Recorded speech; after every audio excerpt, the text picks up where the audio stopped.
In 2016, Cynthia Crawford phoned me, asking to share a cosmic message from her galactic family.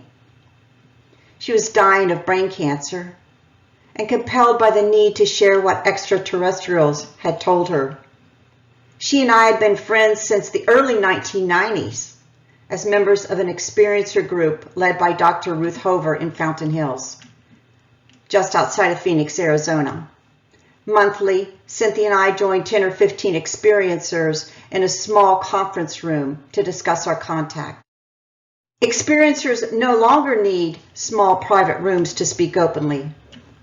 Today, we freely discuss our contact through media such as Exoconscious Humans TV, podcasts, YouTubes, films, and social media.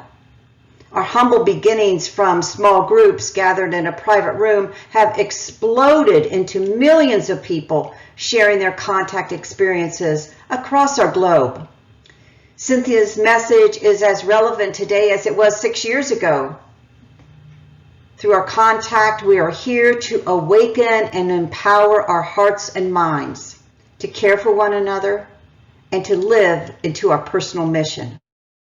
Cynthia's mission was to receive guidance from ETs and spiritual beings to sculpt their image. She imparted each sculpture with a unique energy signature that its owner could access. This video may also send you energy to access. As experiencers, our mission is to bring health and peace to our planet and the cosmos. I hope you enjoy our conversation with my friend Cynthia Crawford. Hello and welcome. Today is July 21st, 2016, and I am Rebecca Hardcastle Wright, founder of the Institute for Exoconsciousness. Today we are privileged to bring you a message from my dear friend Cynthia Crawford. This message is for those of us who are ET experiencers, starseeds, exoconscious, and every citizen of the earth. It is a message regarding the need for us to join with our ET families. Cynthia is truly an ET, a hybrid of two races. In 2003, Cynthia began to create sculptures of various ET races, always benevolent beings. Her sculptures found homes with ET experiencers, starseeds, exoconscious, citizens of the earth who contacted Cynthia to tell her about their encounters, their healing, their experiences with ETs. Her sculptures are actually able to connect ET experiencers with their star family. Cynthia was mentioned and featured in a chapter in Miguel Medonca's book, Meet the Hybrids. And Miguel is with us today. Hi, nice to be with you. Cynthia is also a member of Carol Druehl's group of ET experiencers called the Institute for Human Cosmic Interaction, and Carol is also with us today. Hi, thank you.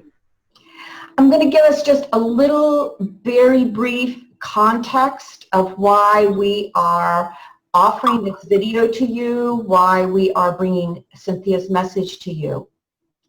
Just about a week ago, Cynthia was diagnosed with a brain tumor and underwent a very extensive brain surgery in Phoenix, Arizona. During the surgery, Cynthia was surrounded by ETs who gave her information about the need for us as ET experiencers, starseeds, exoconscious, individuals, communities, and groups to connect with our star families. She was given information about a vision for our galactic future as part of a peaceful, benevolent ET community. So thank you, Cynthia, for joining us, and thank you for sharing your message today. Thank you so much for having me. I just feel so honored and so blessed to be able to pass this information on. So I'm going to try and keep it short so I can remember how to say things.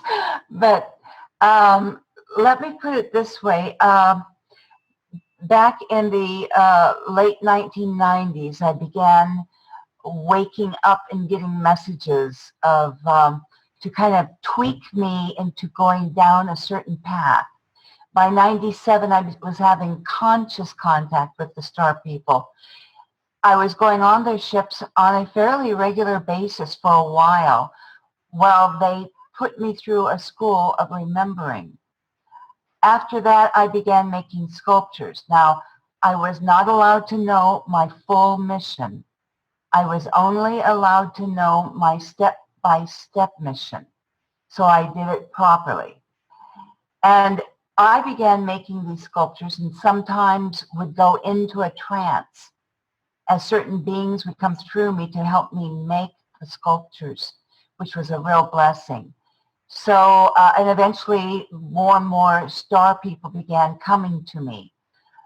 What's happened recently is I found out so much more about these sculptures, what they're going to do for you, but also what we need to focus on in the very near future. First of all, the sculptures, as Rebecca had explained, they connect to your star family, but there are many of us on the ground that are crew members. We work in groups, and I can't properly vocalize this, that there will be others to help you understand it.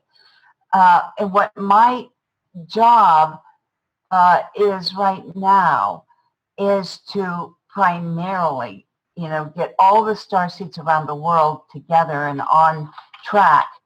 But when those who are in my that need to connect with me, because I am going to be leaving soon. I don't know how soon, 3-4 months. I might even get 5 or 6 months. I don't know, but I'm going to keep working until I get my work done. And I want you to know, first of all, it's just my body that's going to be leaving Earth, but I'm going back into my galactic body on the ship. And I'm going to be helping all of you as I can. So your sculptures work almost like a phone to me. If you need to get a hold of me or to have some help, hold your sculptures to your heart chakra. Imagine my face or just tune in to me and we will connect. We're going to put together, because this is extremely urgent, we do this now. We need to get, especially the young starseeds that are in their 20s and 30s, get them stabilized now. Their work is going to be coming up really quick.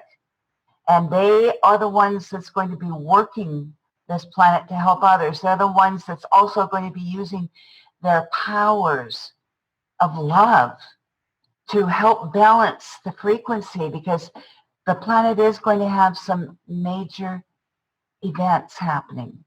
And it's going to start really soon. We've already seen with some of the crime going on, and we are being told, whatever you do, understand, this is the last, that we have to, last time we've got to be prepared and in our hearts. Because what's happening, I'm getting many calls from people recently who are under attack by the dark side, by those who fear us accomplishing our missions on Earth. You people know who you are. You have the feeling that you have a mission. You have something to do here. And many of you are so confused right now, not knowing where to go. Several of you have become homeless because you're just coming out of the coma and you need help. So we're going to set up a program. I should say these wonderful people are going to set up a program, because I won't be able to, but set up a program to help all of you starseeds get back into your powers, get back into using your protection. We have to get strong in that and get into your hearts and concentrate, because we need to start flooding the planet with golden light, healing light, and love, lots of love. The darker and more negative a person is, or a being is, we have to love them even harder. We have to surround them in the light even more, because they cannot take our power away from us as long as we stay strong in unconditional love and working with the light. But we must do this because they're going to do everything they can to keep us from uniting with our groups, from coming into our powers and accomplishing our mission. So we need each other. We need to find each other. We need to all get together. Every group, a UFO group that's interested in being a part of this, I beg you to, because we need to reach out to everyone. And we need to get this organized. We don't have much time. We've got to get it ready. We've got to find those starseeds that need us right now and get them set up. They really need that. That was so urgent last night. The council was saying we really have to help these starseeds because they are so confused. They know they're supposed to do something, but they don't know how to do it because they're not able to focus. So let's get on the ball and let's all of us chip in. Anyone who can volunteer, we would really appreciate, because you all have great expertise. We also could use as much, I'm begging you as well, for donations, and somehow we're going to have to set up a Starseed account to help these people get situated where it's safe now. So I wish I was a millionaire. I would do it. I ended up coming in poor. So anyway, but we've got to do that. We've all got to give from our hearts. And I also want to thank all of you who have been donating money to me to help me get through this. I got to thank you so much. You have just, I can't feel more blessed. This has been just the most incredible, eye-opening experience in my life. And it's something that all of us are going to appreciate. We're going to get through this soon. And then we're going to be on the ships when we're done with our mission, and we're going to be celebrating. But your alliances have come to me and asked me also to say a word for them, because not everyone's with the same alliance, but we're all working together. So for all alliances, if you run into any situations, problems, or you need help with something, contact us, because we need to help one another. The other thing is people who have rooms, that can put up some of the starseeds on their mission. And you will get to know them, because this was so much greater than I ever fathomed. I had no idea just how big this Project Earth really is. And I don't really know the title that all the alliances are calling it, but it is massive. And we have beings, starseeds, from so many groups. They're just awesome. And many of them came in with some of their own identity, so you can recognize them here on Earth. So it's awesome. I just love it. Part of our work with Exoconsciousness is helping to see that the ability to connect and communicate with extraterrestrials is part of every human experience here on Earth, that we'll all have a connection to this extraterrestrial or starseed, that it's in us. It's what makes us human in many ways. So I think that's part of the vastness that you're talking about, waking up to who we are as humans. To say that part of my identity, part of my physical body actually is extraterrestrial. I agree. And by the way, there's one other thing I want to mention is in our DNA, I just found this out. These sculptures will also activate your DNA, but if you can afford one, I'm going to be trying to make as many as I can before I go to help people. But they will activate the DNA. There's different sequences that's going to activate our telepathic communication, our ability to bilocate, and so forth. So, I mean, our powers are beyond imagination. And it's just so exciting to know that it's all coming together. Did they give you a vision of what it would look like as this is happening, how this would look on Earth and for the Earth itself, not only just for we as humans, but for the Earth itself? Have they given you a vision of what this would look like? Yes, they have. And they told me, of course, I heard this back in the 90s, but not everything did I want to believe, because nobody wants to go through the pole shift and the planetary shifts or changes that are going to be going on through this, but there's a large number of events. Number one, Earth, this event here happening now has to do with the humans ascending to complete their final third dimensional process. That's what it's all been about. And they have missed out on several chances to ascend because they were overwhelmed by all this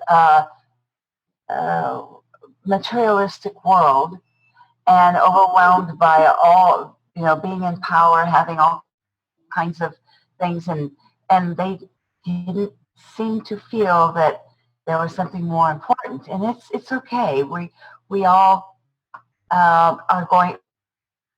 we all had to go through this before we became masters.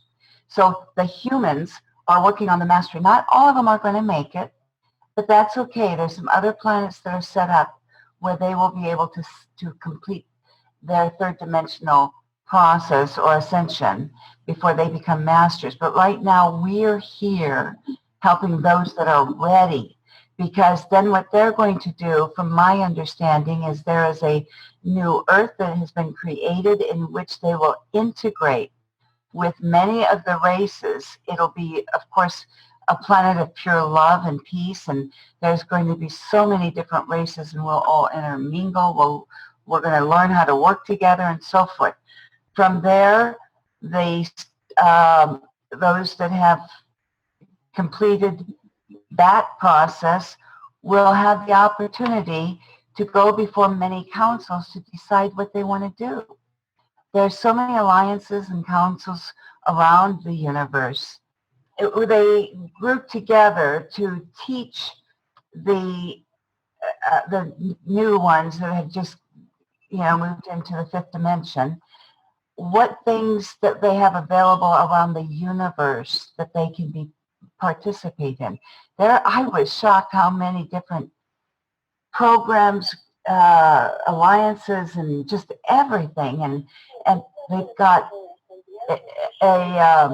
they've got like a science program where people go to other planets. Basically, what this is we are trying just to get the starseeds again on their feet, remembering what they've got to do, and then there will be other sections and so forth that will be working on other planets to help those that have moved over to the planets and help those that are ready, train, all kinds of wonderful training. It's just phenomenal. It's like nothing I ever imagined. Cynthia, something I'd like to ask, which is that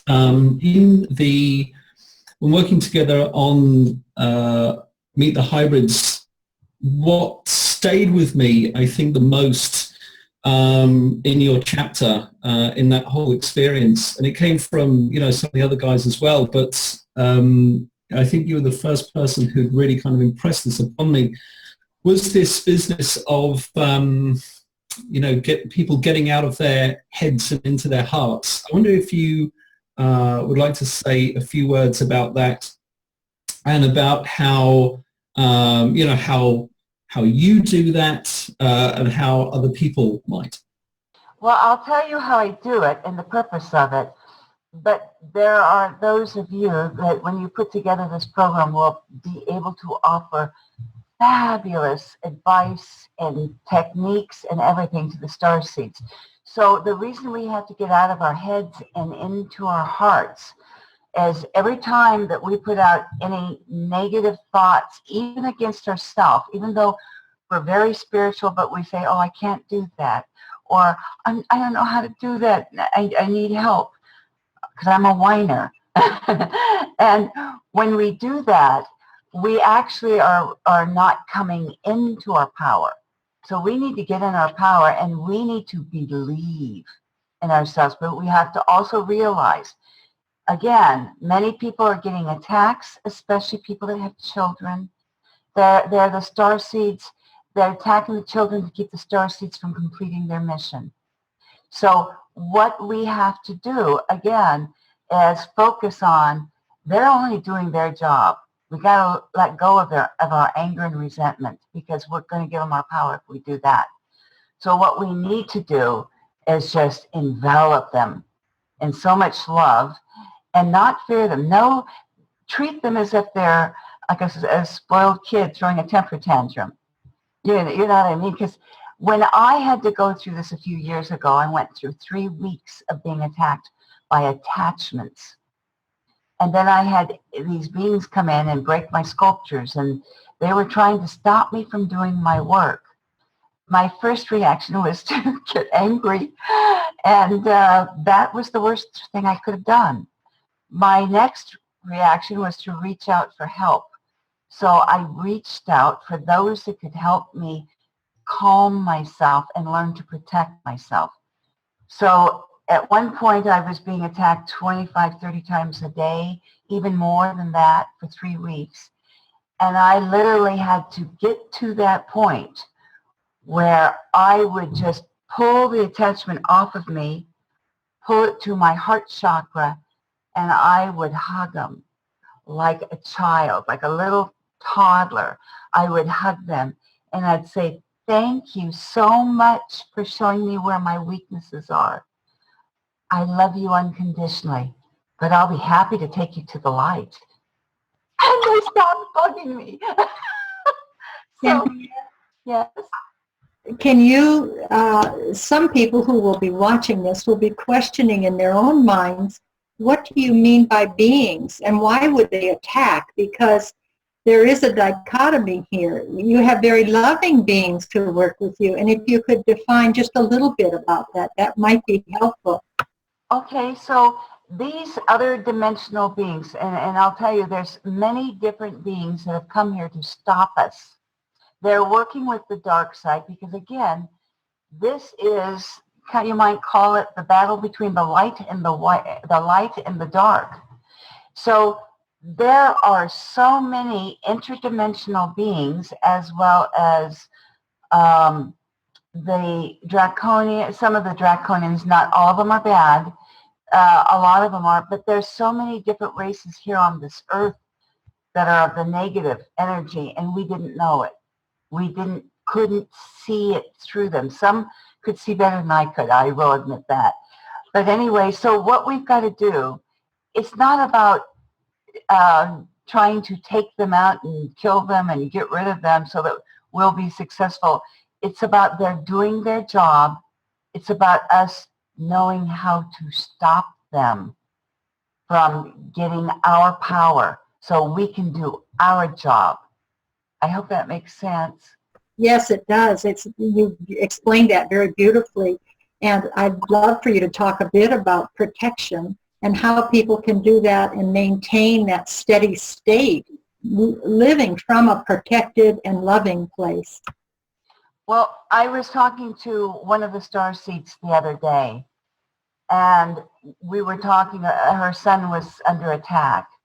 And so I told her that, again, it's about surrounding yourself and the being, the dark entity, with light and sending unconditional love from your heart into their heart.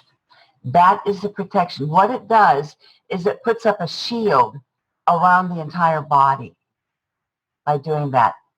And it also creates a frequency so high that those that come from the dark can't handle that frequency. So they're going to leave you alone. I was forced last year, or maybe it was a year and a half ago, onto a draconian ship where I was shackled to a chair and taken like a prisoner. And the captain of the ship was trying to convince me, because he knew who I was, to work for the dark side. He had promised me all kinds of luxuries, my own army, and everything and anything I wanted if I would come over to the dark. And all I did was I smiled at him and I sent him so much love. And I said, thank you so much, but I'm a light worker and I'm not going to change, but I'll be happy to help you. So he put me back. That's a beautiful example. And as we're living in this third dimension, we do have factions on the earth who are human, who are perhaps being affected and impacted by this. And again, how do we handle those folks? The humans, you all, I wish I could tell you, but you all will be working together, and it's about the powers. Again, the starseeds have all the memory with them. We have to just activate that memory in them so they can imagine or remember what they're here to do. But they're going to be using tonals, is a lot of it. They're going to be using the frequency, the love frequency, and sending out love into the hearts.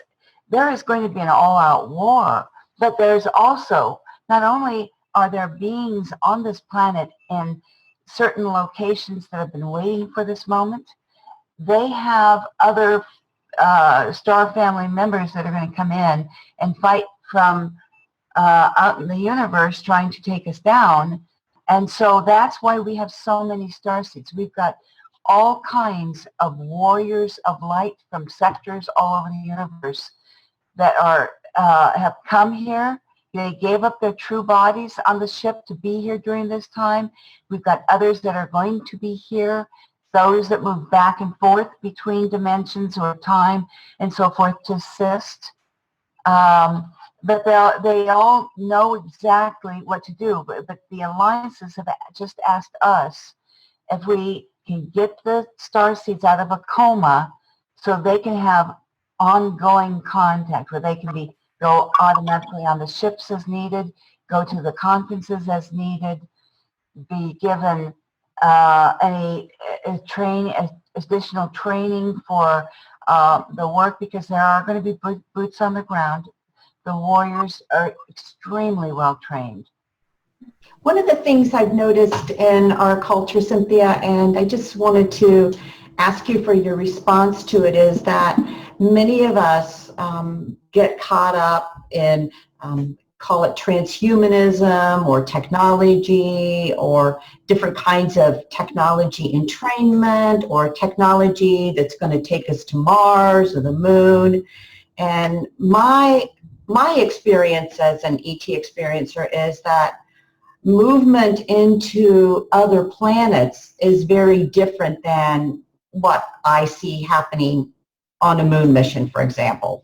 Wow. And would you talk a little bit about how the ET races that you work with see us moving intergalactically? I mean, from the exoconscious point of view, that's just a natural ability that's inside of us. You just move intergalactically. You don't need a nuclear reactor to do it with. It's an ability. So would you maybe talk a little bit about that? Because I think people who become starseeds and become awakened to their extraterrestrial being, I call it exoconscious being, oftentimes it comes through an interest in the space program, an interest in going to other planets. And how do we direct that interest into something that is benevolent and peaceful, as opposed to, the next phase of colonialism, as it were? We're going to go colonize a planet. Thank you. Well, the only thing I can say that I am aware of is that I'm just part of a small group that's helping to organize things here, but out in the universe. There is a lot going on out there. But again, the Starseeds have been doing these missions for so long. It's the humans that the Starseeds there will be volunteers that will take those humans that have finally ascended and will take them by the hand, and they will be their, guides through the beginning of all this. It's already been planned out. You guys have worked on these plans. In fact, I was told that you guys are going to really be busy, because what we're doing here right now, what I'm explaining now, was part of the programs you guys designed before we came to Earth. We all sat down in a council meeting and we all talked about what we were going to do. So I'm only here to let you know what you're going to do, because I get the easy way out. I get to leave in a few months, and it's really going to be easy. At first it was devastating, so I really don't want anyone feeling sad, because I'm going to be back on the ships and working with everyone. Okay? It's just my body that won't be on Earth, but I'll be working with everyone, and I'll be loving you all extra, extra special. Cynthia, I want to respect your time. You told me originally about a half hour would be good for you. We've gone over that boundary. I hope it's okay. But I want you to just maybe close for us in any way you want to. It could be a meditative close. It could be just words of wisdom that you want to bring us. And just know that we're going to share this message that you brought us today throughout the planet. And it's your message. So please close us and let us know you and know your spirit in a way that maybe those people who will watch this video never knew you. And what a privilege it is that we can have this. Thank you.